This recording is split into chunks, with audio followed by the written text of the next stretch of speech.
Okay, magandang araw po sa inyo lahat mga katropa ubas. So today, Wednesday po, May 6. Yan, nakikita po ninyo yung ating Baikonur grapes. Ito yung nag-voluntary na fruit. Di ko pa siya pinapabunga pero nagbigay siya ng bunga. Dahil nga, voluntary siya. So ayan, so after 90 days mahigit, no? Para mga 3 months, simula na mag-flower ito si Baikonur. Ito na siya, pwede na siyang i-harvest. I-harvest natin ito ngayon. Ayan, o. Pero bago natin i-harvest ito mamaya, titikman muna natin yung berries niya. Papakita ko po sa inyo kung gaano siya ka-crunchy, ka-juicy, ka-sweet. Baikonur grapes po ito. Ayan, o. Haba na klase niya, malalaki yung berries niya.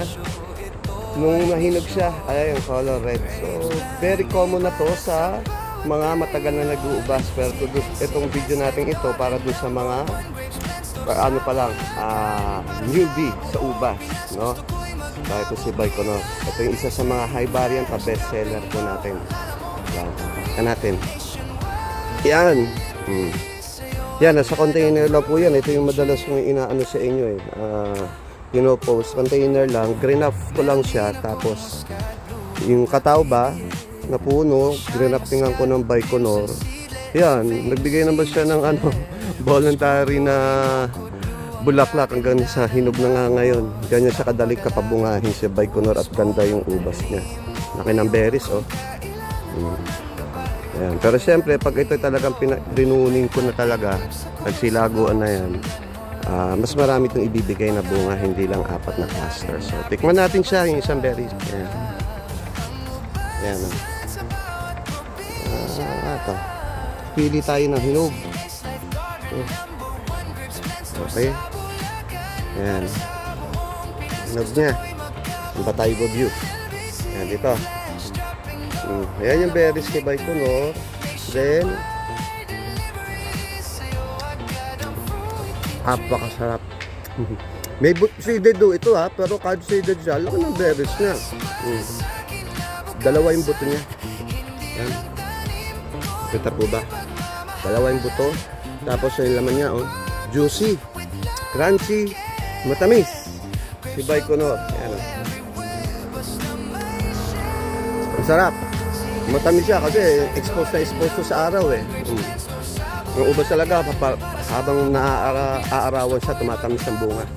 Ayan.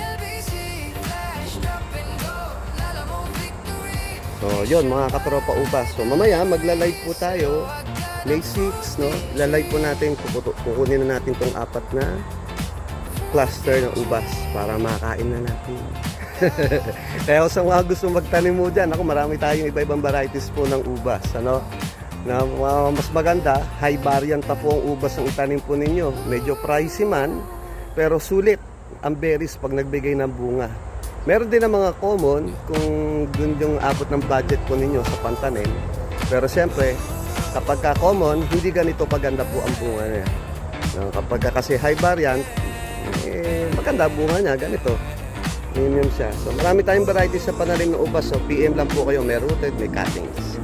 Titingnan natin kung anong may available meron tayo sa ngayon. Hanapin po niyo. So thank you mga katropa ubas. Tumatangkilik. Sarap po magtanim ng ubas. Nakakalibang, tanggal stress. The best. Magagamit ito pa pang business. Yeah. Thank you. Yan. Kaya naman ako, mga katropa ubas, yan, nag-extend na tayo dito ng taniman ng ubasan dito sa likod, sa bukid. Dahil kinakapos na tayo ng pang-supply ng mga cuttings saka mga rooted sa ating mga customers. Hindi pa nga po tapos. Lalagyan pa natin to ng UV plastic.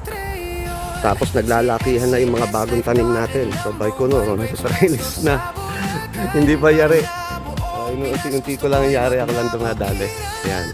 So, soon, hindi na ako kakapusin ng pag-supply ng mga cuttings at rooted na iba-ibang varieties po ng ubas sa inyo. 1 year lang to.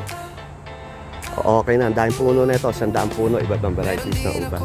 At meron din tayo dyan pigs, jujube, at mga iba-ibang varieties po ng mulberry. Yan. Yan. Mga tinanim ko mulberry, naglaki yan na rin. Hindi ko pa natagpos, pero marami na akong nangyari.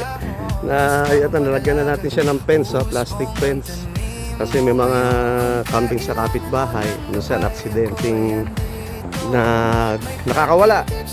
So, sinip na natin mga ubas natin. Dahil pag nakain ng ubas ito mga daot na matay, baka hindi po sila maniwala kung magkano ang presyo ng bawat ubas na pananim. Kasi mga high variant itong mga tinanim natin din eh. Ayan. Yung mga mulberry natin sa container, iba-ibang variety din yan. Ayan, papaya di tayo dito, malaki ang bunga. So, yun lang. So, soon, update ko rin po kayo kung ano na maging mangyayari dito sa taniman natin ng ubas pag nayari na. Oh. Kaya busy sa katropang ubas. Yung kabila yung ating gulayan.